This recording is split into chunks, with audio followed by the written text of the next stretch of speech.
Hello అందరికీ. ఎలా ఉన్నారు? బాగున్నారా? నేను మీ Radhika. Welcome back to my channel Radhi vlogs. So, రేపు వినాయక చతుర్థి గదా! ఇవాళ ఏమేం ప్రిపరేషన్ చేస్తున్నానో చూపిచ్చేస్తాను.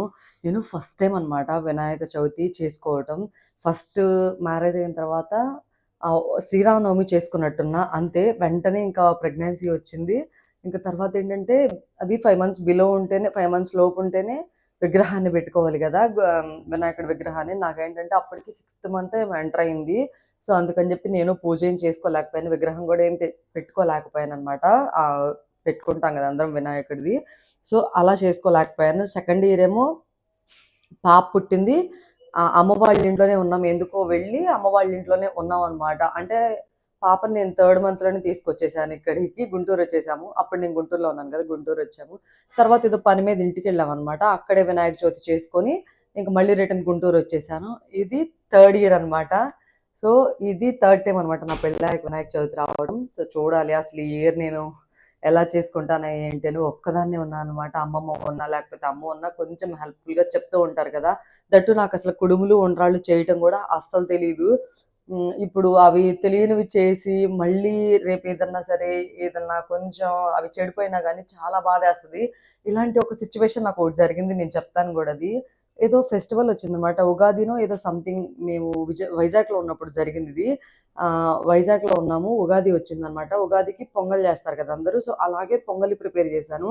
అంతా బావుంది. బాగా కుక్ అయింది. చివర్లో బెల్లం వేస్తాం గదా! బెల్లం వేసినప్పుడు ఏమైందంటే అది నూకలు నూకలుగా వచ్చేసింది. నేనేంటి ఇది విరిగిపోయిందా? ఏంటి అని అసలు చాలా స్ట్రగుల్ అయ్యాను చాలా సేపు. ఇంకా తర్వాత అమ్మమ్మ వాళ్ళకి వీడియో కాల్ చేసి చూపించడం, అమ్మ వాళ్ళకి వీడియో కాల్ చేసి చూపించాననమాట. చూపించడం జరిగింది. సో, అప్పుడు అమ్మ వాళ్ళు ఏం చెప్పారంటే, "ఇది విరగలేదు. ఏం జరగలేదు. బెల్లంలో ఏదో ఫాల్ట్ ఉంది. ఫస్ట్ ఆ బెల్లం ఎక్కడ తెచ్చావో చూడు" అని చెప్పారనమాట. నేనేమో అది రిలయన్స్ స్టోర్‌లో తెచ్చాను. వైజాగ్‌లో ఉన్న వాళ్ళకి మరి ఏం బెల్లం తీసుకుంటారో నాకైతే తెలీదు. ఇంకా తెలిసిన వాళ్ళు ఒకళ్ళు చెప్పారనమాట. "ఇక్కడ బెల్లం అంత బాగోదు. ఒకవేళ పొంగల్ చేస్తే మాత్రం ఇలానే అయితది. ఇలా నూకలు నూకలుగానే అవుతది. అంత బెల్లం ఏం బాగోదిక్కడ" అని చెప్పారు. ఇక అప్పుడు కొంచెం మనసు ప్రశాంతంగా అయిందనమాట. పండగలప్పుడు ఏంటంటే మనం హరీబరీగా చేసుకుంటూ ఉంటాం గదా! అన్నీ మనకు వచ్చు, మనకు తెలుసు అని చెప్పి. అలాంటప్పుడు చిన్న మిస్టేక్ అయినా గూడా తెలియకుండానే మనసిరిగిపోతది. అయ్యో! దేవుడి అనుగ్రహం మన మీద లేదా? ఇలాంటివన్నీ వస్తూ ఉంటాయనమాట. తర్వాత అర్థమైందేంటంటే మనసు అనేది చాలా ఇంపార్టెంట్. మనం ఒకళ్ళకి చెడు చేయకుండా, ఒకళ్ళ గురించి చెడు కోరుకోకుండా ఉంటే భగవంతుడు ఏదో ఒక విధంగా హెల్ప్ చేస్తూనే ఉంటాడు. అందులో ఎలాంటి డౌటు లేదని చెప్పి ఆ తర్వాత అర్థమైంది నాకు కూడా. కొన్ని కొన్ని సార్లు అలా భయమేస్తూ ఉంటది. సో, నేను ఫస్ట్ అయితే చూపిచ్చేస్తా. అసలు నేను ఏమేం చేసుకున్నాను, ఏం ప్రిపేర్ చేస్తున్నాను రేపనేది. రేపైతే నాకు వినాయకుడికి ఎంతో ఇష్టం గదా! కుడుములు చేయటం, ఉండ్రాళ్ళు చేయటం నాకైతే రాదు. నా చిన్నప్పుడు అమ్మ వాళ్ళు చేసేవాళ్ళు గూడా కుడుములు, ఉండ్రాళ్ళు ఖచ్చితంగా చేసేవాళ్ళు. ఎక్కువ చేసినా చేయకపోయినా ఆ పండగ రోజు కంపల్సరీగా చేస్తారు. నేను పెద్దగా కుడుములు, ఉండ్రాళ్ళు అంత ఇంట్రెస్ట్‌గా కూడా తినననమాట. విడి రోజుల్లో చేసినా గూడా అమ్మ వాళ్ళు చేస్తావని అడుగుతారు గానీ, నాకు పెద్ద తినాలని ఉండేది గాదు. ఎప్పుడన్నా చెల్లి తినేదనమాట అంతే. కుడుములు, ఉండ్రాళ్ళు చేసి ఖచ్చితంగా ఇంటి మీద వేసుకునేవాళ్ళనమాట. ఎటువంటి దిష్టి తగలకుండా, లేకపోతే మంచి జరగాలనేమో నాకైతే తెలీదు. అలా ఇంటి మీద వేసేవాళ్ళు. పెంకుటిల్లు కదా! కాకులొచ్చి తీసుకెళ్ళటం అవన్నీ చూసేవాళ్ళం. ఎప్పుడైనా ఒకటి గుర్తుపెట్టుకోండి, ఫెస్టివల్‌కి ముందు రోజే అన్నీ ప్రిపేర్ చేసుకోవడానికి ట్రై చేయండి. అంతే. ఆ ప్రసాదాలు ఇలాంటివి కాదు. చిన్న చిన్నవుంటాయి గదా! అవన్నీ ముందే ప్రిపేర్ చేసి పెట్టుకోవడానికి ట్రై చేయండి. ఆ రోజేంటంటే కొంచెం ఇబ్బందయిపోతది. మీరు అన్నీ ఆ రోజే చేసుకుందాము అనుంటే మాత్రం ఎనకమాల ఉన్న వాళ్ళ ఇంట్లో చిన్న పిల్లలు వీళ్ళుంటారు గదా! ఆకలికి నకనకలాడుతూ చస్తారనమాట. ముందే అన్నీ ప్రిపేర్ చేసుకొని పెట్టుకోండి. లేదు మీ ఇంట్లో ఇద్దరు, ముగ్గురు పని మనుషులుంటే ఓకే. అందులో ఎలాంటి డౌటు లేదు. హ్యాపీగా మీరెప్పుడు గావాలంటే అప్పుడు చేసుకోవచ్చు. మా చిన్నప్పుడు ఎలా జరిగేదంటే వినాయక చవితి చాలా సింపుల్‌గా జరిగేది. ఇప్పుడు చూపిస్తున్నట్టు యూట్యూబ్‌లో చూపిస్తున్నట్టు ఏముండేవి కాదు. అమ్మ వాళ్ళ ఇంటి దగ్గరే ఉన్న 10 చెట్ల నుంచి జామ చెట్టు, దానిమ్మ చెట్టు, నారింజ చెట్టు, బత్తాయి చెట్లు గూడా ఉండేయి. అక్కడక్కడ ఉండేయిలెండి బత్తాయి చెట్లు, గరిక, మారేడు దళాలు ఇవన్నీ శివాలయంలో దొరుకుతాయి. ఆ రోజు శివాలయానికి వెళ్లి పొద్దున్నే స్నానం చేసి ఇంట్లో ఉన్నవాళ్ళు వెళ్లి అవన్నీ కోసుకొచ్చేవాళ్ళు. మగపిల్లలైతే కాలువ దగ్గరికి వెళ్లి దర్భ కోసుకొచ్చేవాళ్ళనమాట. అందరికీ ఇచ్చేవాళ్ళు 2 గరికలు. ఇంతింత ఉంటాయన్నమాట పొడుగ్గా. అవి అందరికీ ఇచ్చేవాళ్ళు. వాటిని దర్బా అంటారు. సారీ ఇంత ఇంత లావున్నాను. బాగా పొడుగ్గా ఉంటాయి. అవి ఎక్కువ కాలవల దగ్గరే ఉంటాయన్నమాట. అక్కడికెళ్ళి కోసుకొని వచ్చేవాళ్ళనమాట మగపిల్లలు. అవి అందరికీ ఇచ్చేవాళ్ళు. వాళ్ళు లేదు, వీళ్ళు లేదు అడిగిన వాళ్ళందరికీ ఇచ్చుకుంటా వెళ్ళేవాళ్ళు. పెద్ద పెద్ద సంచులుంటాయి కదా! వాటిలో తెచ్చేవాళ్ళు. ఇంక ఇంటి దగ్గర ఉన్న ఆడపిల్లలు ఏం చేసేవాళ్ళంటే ఇంటి దగ్గర ఉన్న దానిమ్మ చెట్టు, మారేడు చెట్టు వీటన్నిటికి చిన్న చిన్న కొమ్మలు చిన్న చిన్న పిల్లలమేగా అప్పుడు వెళ్ళి ఇంత ఇంత కొమ్మలు కోసుకొని వచ్చేసేవాళ్ళం అనమాట. దొరికిన పువ్వులు ఇంకోటేంటో కాయలు ఉమ్మెత్త కాయలని ఏవి పెట్టేవాళ్ళు సంథింగ్ నాకైతే అంత గుర్తు లేదు, ఐడియా కూడా లేదు అవేంటి అనేది కూడా. అవన్నీ తెచ్చి ఇంట్లో పెట్టుకునేవాళ్ళం అనమాట. గరిక అందరి దగ్గర ఉండేది. అప్పుడు మా అందరియి ఏంటంటే ఇంటి దగ్గర అందరికి చెట్టుల దగ్గర కంపల్సరీగా గరిక ఉంటది కదా! ఆ గరిక అందరం పొద్దున్నే ఏం చేసేవాళ్ళం అంటే శివాలయానికి వెళ్ళేవాళ్ళం ఫస్ట్ స్నానం చేసి. అక్కడ అన్ని చెట్లు ఉంటాయి. మారేడు దళాలని చెప్పి ఇలాంటివన్నీ ఉంటాయి. జమ్మి చెట్టు ఆకులు అని చెప్పి ఇవన్నీ కూడా ఉంటాయి. అవన్నీ తెచ్చుకొని ఇంట్లో పెట్టుకునే వాళ్ళం అనమాట. ఎర్లీ మార్నింగ్ 6కే లేచి ముందు ఫస్ట్ స్నానం చేసి రెడీ అయ్యేవాళ్ళం. అవి ఇప్పుడు కానీ చాలా మందికి ప్రతి ఫెస్టివల్కి కొత్త బట్టలు వేసుకోవాలి, పోస్ట్ చేయాలి, ఇలా ఉంది కానీ సిచ్యువేషన్. చిన్నప్పుడు ఏంటంటే ఏ ఫెస్టివల్ వచ్చినా మాక్సిమం ఒక 8 పెయిర్స్ 5 పెయిర్స్ ఉండేవి అనమాట. ఏ వచ్చినా అందులోనే మనకు నచ్చినవి రొటేషన్ చేసుకుంటూ ఉండటమే అంతే. పెళ్లికి వెళ్ళినా అవే మాక్సిమం అవే వేసుకునే వాళ్ళం మేము. ఎప్పుడు మంచి బట్టలే ఉండేవి. అందులో ఎలాంటి డౌట్ లేదనమాట. ఫెస్టివల్స్ వస్తే ప్రతి ఫెస్టివల్ కి నీడెడ్ గా అయితే బట్టలు తెచ్చుకునే వాళ్ళం కాదు. బర్త్డేకి ఒకటి, సంక్రాంతికి ఒకటి, తెస్తే దీపావళికి. లేకపోతే మమ్మీ ఏంటంటే మా అమ్మ మాక్సిమం ఎక్కువ బట్టలు కొనిపించేది. అందులో ఎలాంటి డౌట్ లేదు. కాకపోతే అది ఎప్పుడు స్టార్ట్ అయిందంటే మేము కాలేజెస్కి వెళ్ళాక స్టార్ట్ అయింది ఎక్కువ బట్టలు కొనిపెట్టడం. స్కూల్లో ఉన్నప్పుడు ఎక్కువ యూనిఫామ్సే కదా, తక్కువ బట్టలే తెచ్చుకునే వాళ్ళం. మంచి మంచి నైట్ డ్రెస్లు ఇలా వేసుకునే వాళ్ళం అనమాట. ఆ ఉన్న డ్రెస్సుల్లోనే మంచిగా ఎప్పుడు కొత్త కారకం అయితే వదిలే కదా, అందులో ఎలాంటి డౌట్ లేదు. అలాంటి బట్టలు మంచి బట్టలు వేసుకొని పొద్దున్నే గుడికెళ్ళి గరిక అవన్నీ తెచ్చుకొని ఊర్లో అమ్మేవాళ్ళు అనమాట. ఇప్పుడు చాలా ఉన్నాయి కానీ అప్పుడు 10 రూపాయలు 5 రూపాయలే వినాయకుడిది బుజ్జిది వచ్చేది అనమాట విగ్రహం. చాలా బాగుండేది మట్టి విగ్రహాలు. ఇప్పుడు నేను నిన్న రత్నదీప్ లో చూశాను స్టోర్ లో 300 ఏమో ఉంది ప్రైస్, ఎకో ఫ్రెండ్లీ వినాయకుడు అని చెప్పి. అసలు నాకైతే షాక్, ఫ్యూజులు ఎగిరిపోయింది. 300 ఏంట్రా బాబు అనిపించింది. ఇప్పుడు అన్ని రేట్లు కూడా పెరిగిపోయినాయి లేండి. సో నేను ఫర్ ద ఫస్ట్ టైం అయితే అసలు నేనేం ప్రిపేర్ చేసుకుంటున్నాను ఇప్పుడు చూపించేసేస్తా. సారీ, ఇదంతా కాదు. నేను ఫస్ట్ టైం అయితే మాత్రం బొబ్బట్లు ప్రిపేర్ చేయాలనుకుంటున్నా. కొంచెం సింపుల్గా అనిపించింది రెసిపీ. సరే చూద్దాం, రవ్వ కేసరి బొబ్బట్లు ఇవి చేద్దాం అనుకుంటున్నాను అనమాట. అందుకని ఇవి వచ్చేసి పచ్చిశనగపప్పు అంటారు. ఎవరికైనా ఐడియా ఉందో నాకైతే తెలియదు. నేనైతే చట్నీకి కూడా పల్లీలతో పాటు ఇవి కూడా వేపుకొని యూస్ చేసుకుంటాను అనమాట. పచ్చెనగపప్పు ఇవి అందరికీ మాక్సిమం తెలిసే ఉంటాయి. సో ఇవి కనిపిస్తున్నాయి కదా, ఇవి అందరికీ తెలుసులేండి మాక్సిమం ఇంట్లో వంటలు చేసే వాళ్ళకి. సో ఇంకొకటి వచ్చేసి చింతపండు. నేను చింతపండు పులిహార చేయాలనుకుంటున్నా.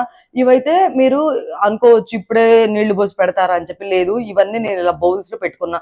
నాకు గుర్తుండదు అనమాట అసలు ఏం చేయాలనుకుంటున్నానని చెప్పి.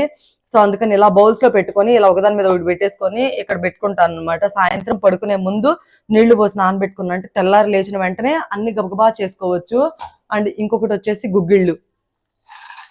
గుగ్గిళ్ళకి శనగలు.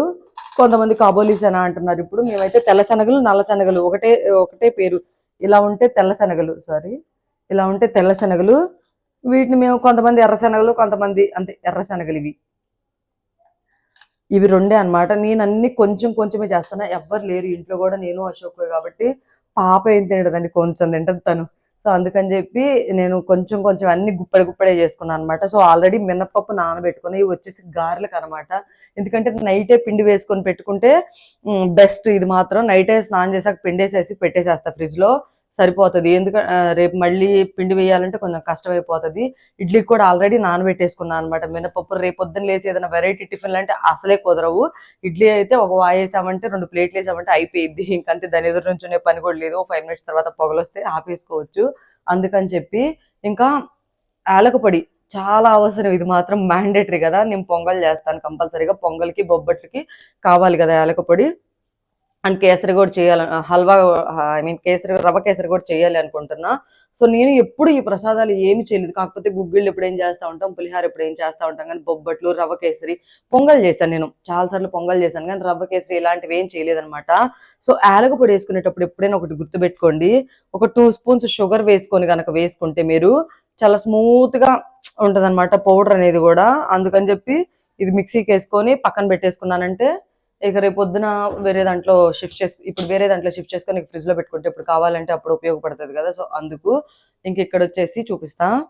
ఇవన్నీ అసలు నేను ఓపెన్ చేసి నేను ఇంతవరకు ఓపెన్ చేయలేదు. పెళ్ళప్పుడు మా మమ్మీ కొనిపెట్టింది ఎంగేజ్మెంట్ సారీ పెళ్ళప్పుడు కాదు, నేను ఫ్యామిలీ పెట్టేటప్పుడు అమ్మ తెచ్చిందనమాట. ఇంక ఇవన్నీ అశోక్ వాళ్ళ ఇంట్లోనే ఉన్నాయి, పెళ్ళికి తెచ్చారు.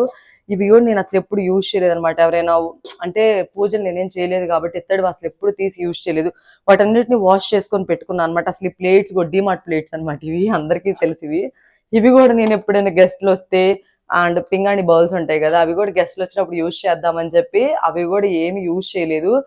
ఇంకా తర్వాత తర్వాత అశోక్ అంటాడు అనమాట, మరింటికి ఎవరు గెస్టులు రారు, అవి తీసి యూజ్ చేయ, అనవసరంగా పగిలిపోతాయి అని చెప్పి, అందుకని చెప్పి అవి కూడా తీసి ప్రసాదాలు పెట్టుకోవడానికి అని చెప్పి కడిగి పెట్టుకున్న అన్ని ప్రిపరేషన్స్ అయితే నేను కూడా మాక్సిమం కంప్లీట్ అయిపోయినాయి అనమాట. ఇంకా దేవుడి పటాలకి బొట్లు పెట్టుకోవాలి, అది ఒక్కటి ఇప్పుడు చేసేస్తే అయిపోతుంది. మీరు ఇలాగే ప్రిపరేషన్స్ చేసుకుంటారా, లేకపోతే ఇంకా మంచిగా చేస్తారో కామెంట్ చేసి చెప్పండి. అలాగే మీ చిన్నప్పుడున్న మెమరీస్ అయితే షేర్ చేయండి.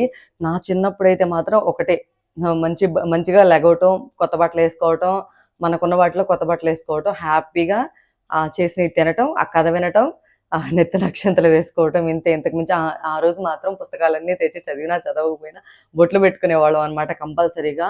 అండ్ ఇంకొకటి బెల్లం కూడా నేను బెల్లం కూడా బెల్లం కూడా ఇలా తీసి మనం ఫ్రిడ్జ్ లో పెట్టుకుంటాం. నేను తీసి రంగానే బెల్లాన్ని ఫ్రిడ్జ్ లో పెడతాను అనమాట. బయట పెట్టుకోండి, ఎందుకంటే అప్పటికప్పుడు తీసిన ఫ్రిడ్జ్ లోంచి తీసిన బెల్లం అయితే చాలా గట్టిగా ఉంటుంది పగలగొట్టడానికి. అదే 1 అవర్ ముందు లేకపోతే ఒక నైట్ ముందు తీసి పెట్టామనుకోండి, అది కొంచెం మెత్తబడిద్ది అనమాట. మెత్తబట్టం అంటే లైక్ కారిపోవటం అలాంటివి ఏముండవు, కానీ ఆ ఫ్రిడ్జ్ లో ఉన్న గట్టితనం అంతా పోయి నార్మల్కి వస్తుంది. అప్పుడైతే చాలా ఈజీగా ఉంటుంది అనమాట. నేను ఇప్పుడు రేపు పండగ కదా, ఇంకా అన్ని చేయాలి కాబట్టి ఇంకా ఇవన్నమాట. నేను 9 రకాలు నాకు గుర్తున్నవి 9, 8, 5 ఎన్ని రకాల ప్రసాదాలు చేస్తాను. అంతేగాని పర్టికులర్ గా ఇవే చెయ్యాలి అంటే నాకు రానివి నేనైతే చేయలేను. ఇప్పుడే కదా, ముందు ముందు ఇంకా నేర్చుకోవాలి. మీరు ఇలా చేస్తారా? ఇప్పుడు చాలా మందిని చూస్తూ ఉంటాము యూట్యూబ్లో, ఇన్ని ప్రసాదాలు ఆర్డర్ ఇచ్చి కూడా తెప్పించుకుంటున్నారు. ప్లీజ్ దయచేసి అలా చేయకండి. మీకు వచ్చినంతలో ఒక్కటైనా సరే, అసలు మీకు ఏది చేయటం రాదనుకుందాం, అసలు మీరు చేసే పరిస్థితిలో కూడా లేరనుకుందాం, లేనప్పుడు 2 అరటిపళ్ళు దేవుడి దగ్గర పెట్టి 2 చేతులతో సాష్టాంగ నమస్కారం చేసుకొని ఆ కథ విని హ్యాపీగా నెత్తి నక్షంతలు వేసుకోండి. ఉన్న వాళ్ళకి మనం చెప్పే పని లేదు. సారీ, పాప కోసం రైస్ పెట్టాను అనమాట, అదే కుక్కర్ విజిల్. ఉన్న వాళ్ళకి మనం ఏం చెప్పే పని లేదు. లేనప్పుడు మీరు ఇలా చేయడానికి ట్రై చేయండి. మాక్సిమం కుదిరితే అన్ని పాలల్లో అంత పంచదార, అన్ని బియ్యపిత్తులు వేసైనా, బియ్యం గింజలు వేసైనా సరే పొంగల పెట్టడానికి ట్రై చేయండి. ఇది కూడా మా దగ్గర లేదు అనుకుంటే మాత్రం 2 అరటిపళ్ళు పెట్టి చేతులు జోడించి భగవంతుడికి నమస్కారం చెప్పుకొని ఇంకా అక్షంతలు నెత్తని చల్లుకోవటమే. కథ వినేసి నేను ఒకటే చెప్తున్నా, ఎప్పుడైనా మనసు అనేది ముఖ్యం. అంతేగాని ఇలా ఆర్భాటంగా పూజలు చేసేసి ఏవేవో చేసేసి, అసలు నిజం చెప్పాలంటే చాలా మంది అసలు చూడలేము. అసలు వాళ్ళు చేసే వీడియోలు, వాళ్ళ వికారమైన డెకరేషన్స్, ప్రతిదానికి డెకరేషన్ ఏం అవసరం లేదు నిజం చెప్పాలంటే. నేను అసలు ఎప్పుడూ చూడండి వింత వింతలన్నీ. ఇప్పుడు ఈ మొబైల్ ఉండటము అదృష్టం అని చెప్పాలో, దురదృష్టం అని చెప్పాలో కూడా తెలియట్లేదు. తెలియని వాటన్నిటికీ ఇన్ని చెప్తున్నా కూడా నేను కూడా చాలా వాటికి అట్రాక్ట్ అవుతూ ఉంటా. అరే వీళ్ళు పూజ భలే చేశారే, అసలు ఎలా చేశారు, ఏం చేశారు, ఇట్లా ఈ శారీ బాగుంది, ఆ జ్యువెలరీ బాగుంది, వాళ్ళు ఎక్కడ కొనుక్కున్నారు ఏంటో, మళ్ళీ రకరకాల ఇన్స్టా పేజెస్ని ప్రమోట్ చేస్తూ ఉంటారు. మేకప్లు వేసేసి రకరకాల బ్యూటీషియన్స్ని ప్రమోట్ చేస్తూ ఉంటారు. సరే ఓకే, బ్యూటీషియన్స్ ప్రమోట్ చేశారు అంటే అది ప్రమోషన్ అనుకోవచ్చు. అవతల వాళ్ళ కష్టం కూడా ఉంటుంది కదా, బ్యూటీషియన్ కష్టం కూడా. ఎందుకంటే ఒక సెలబ్రిటీకి మేకప్ వేస్తే ఏంటంటే వాళ్ళకి త్వరగా క్లయింట్స్ అనేది వస్తారనే ఆలోచన ఉండొచ్చులేండి, ఇంకా అందులో డౌట్ లేదు. మరి నేను ఎప్పుడు చూడలేదు ఇంత ఆర్భాటంగా చేసే వాళ్ళని, వీళ్ళనే చూస్తున్నాను అనమాట. పూజలు చేసేసి ఇలా చేసే వాళ్ళని ఇలా ఎందుకు చేస్తారనేది నాకు తెలియదు, కానీ మీరేమంటారో కామెంట్ చేయండి. నేను ఒకటే చెప్తా, ఆర్భాటంగా పూజలు చేసే వాళ్ళైనా ఏదో ఒక రోజు భగవంతుడి దగ్గరికి వెళ్ళాల్సిందే. 2 చేతులు జోడించి నమస్కరించే వాళ్ళైనా ఏదో ఒక రోజు భగవంతుడి దగ్గరికి వెళ్ళాల్సిందే. కాకపోతే ఒకటి గుర్తుపెట్టుకోండి, మంచి ఆరోగ్యం, మంచి లైఫ్ ఉంటే చాలు. అంతకు మించినది ఈ ప్రపంచంలో అయితే అసలు ఏం అవసరం లేదు నిజం చెప్పాలంటే. చాలా మంది కుళ్ళు మనస్తోటి ఎన్నెన్నో పూజలు చేస్తారు. మరి అలా ఎందుకు చేస్తారో కూడా తెలియదు. సో ఇంకైతే నేను లేట్ చేయకుండా, ఇప్పటికే లేట్ అయిపోతుంది, వీడియో కూడా లెంత్ ఎక్కువైపోయింది కదా, ఇంకా చూడటానికి కూడా ఎవరు ఇష్టపడరు. ఫైనల్గా నేను చెప్పేది ఒక్కటే, సింపుల్గా హ్యాపీగా చేసుకోవడానికి పెందలాడే ఎర్లీ మార్నింగ్ చేసుకోవడానికి ట్రై చేయండి.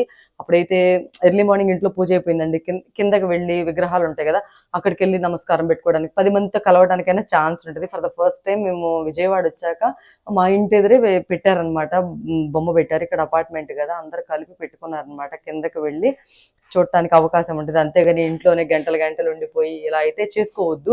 మాక్సిమం 10 to 11 లోపు కంప్లీట్ చేసేసుకొని మీరు కూడా తిని కిందకి వెళ్ళటానికి ప్రశాంతంగా చూసుకోండి. ఇన్ని చెప్తున్నాము, ఒక్కోసారి తెల్లారి లెగిస్తే ఏమవుతుందో ఎవరికీ తెలియదు. ఒక్కొక్కసారి సడన్ గా పీరియడ్స్ వస్తాయి అనుకోకుండా, అది టైం కాకపోయినా కూడా వస్తాయి, అదేంటో కానీ ఒక్కొక్కసారి సిక్ అవుతూ ఉంటాము. ఏది ఏమైనా కానీ నేను ఒకటే చెప్తా, మనసు అనేది చాలా ప్రధానం. ఎదుటి వాళ్ళని చెడు చేయాలని కోరుకోకపోతే, ఎదుటి వాళ్ళ సొమ్ము ఆశించకపోతే మన లైఫ్ భగవంతుడు ఇచ్చినంతట్లో బాగానే ఉంటుందని నేను అనుకుంటా. మీరేమంటారో కూడా కామెంట్ చేయండి. సో ఒకవేళ నా వీడియో కనుక నచ్చితే ఒక చిన్న లైక్ వేసుకొని ఒక చిన్న కామెంట్ చేసి చెప్పండి. మీకు నచ్చితేనే కామెంట్ చేయండి. నేను షార్ట్స్లో పోస్ట్ చేస్తాను అనమాట. అసలు షార్ట్స్ కూడా అసలు పోస్ట్ చేయలేదు ఇన్ని డేస్ నుంచి. బొట్లు పెట్టుకోవటం ఇదంతా కూడా షార్ట్స్లో పోస్ట్ చేస్తాను. ఎందుకంటే అసలు షార్ట్స్ అస్సలు తీయటం లేదు. లాంగ్ వీడియోస్ అన్నా తీస్తున్నాను కానీ అసలు షార్ట్ అయితే అసలు ఒక్కటి కూడా అప్లోడ్ చేయలేదు. సో ఈ వీడియోకి అయితే ఇంతే. నెక్స్ట్ వినాయక చవితి నేను ఎలా సెలబ్రేట్ చేసుకున్నాను, నేను ఏమేమి ప్రసాదాలు చేశాను ఆ రోజు ఖచ్చితంగా చూపిస్తాను. ఆల్రెడీ నేను ఇప్పుడు చెప్పాను కదా, బొబ్బట్లు, పొంగలి ప్రిపేర్ చేస్తాను అండ్ గుగ్గిళ్ళు కంపల్సరీగా, అండ్ వడపప్పు అంటారు వీటిని. ఇప్పుడు నానబెట్టుకున్నాం కదా, ఇప్పుడు నానబెట్టుకుంటాం కదా శనగపప్పే వడపప్పు అవుతాయి అనమాట, వాటిని వడపప్పు అంటారు. పానకం చేస్తాను ఖచ్చితంగా, రవ కేసరి చేస్తా. అంతే, ఇంకింతే ప్రసాదాలు వచ్చు. నేను ఇవే చేస్తాను, ఇంకింతకు మించి చేయను. ఆల్రెడీ 2-3 యాపిల్స్ ఉన్నట్టున్నాయి. ఇంకా సాయంత్రం బనానాస్ తెప్పేస్తా, సరిపోతుంది. ఇంకింతకు మించి అయితే నేనేం చేయలేను. ఇంకా భగవంతుడు ఇచ్చినంతట్లో ఎంత మాత్రం చేయగలిగానంటే గ్రేటే అనుకుంటా. గారెలేస్తా సరిపోతాయి మాక్సిమం. భగవంతుడు తినడు కాబట్టి సరిపోతుంది. దద్దోజనం పులిహోర కూడా చేస్తాను అనమాట. సారీ చెప్పడం మర్చిపోయాను. భగవంతుడు ఇచ్చినంతట్లో నాకున్నంతలో కొంచెం కొంచెం చేసేస్తాను. భగవంతుడు తినడు కాబట్టి సరిపోతుంది. తింటేనా మన రుచులు చూసి దేవుడా అంటాడేమో అనిపిస్తుంది నాకు కూడా. ఒక్కొక్కసారి టేస్టీగా కుదరచ్చు, కుదరకపోవచ్చు కదా, మనం చెప్పలేము అవన్నీ. ఎంత మనసు పెట్టి చేసినా ఒక్కొక్కసారి ఎందుకో ఒక దాంట్లో ఉప్పు ఎక్కువైద్ది, ఒక దాంట్లో ఇంకోటి ఎక్కువ అవుతా అంటే అవన్నీ కామన్ అబ్బా. అవన్నీ ఎవ్వరు పట్టించుకోవద్దు. మంచిగా పూజ చేసుకొని హ్యాపీగా ఉండండి. సో నచ్చితే మాత్రం సబ్స్క్రైబ్. Bye guys.